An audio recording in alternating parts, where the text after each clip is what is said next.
Assalamualaikum warahmatullahi wabarakatuh. Saya Sri Aryati SPD MPD, merupakan Kepala Sekolah SMP Negeri 12 Luxmawe.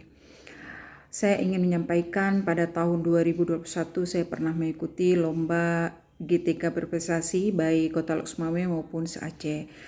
Pada tingkat provinsi saya mendapat juara 1, di mana saat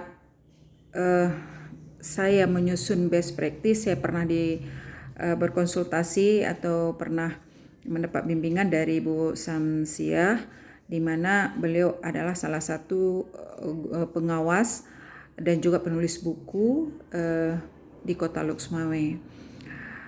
Beliau merupakan sosok yang sangat kreatif dan inovatif dan juga bisa membuat perubahan yang besar terhadap pendidikan di Kota Luxmawe.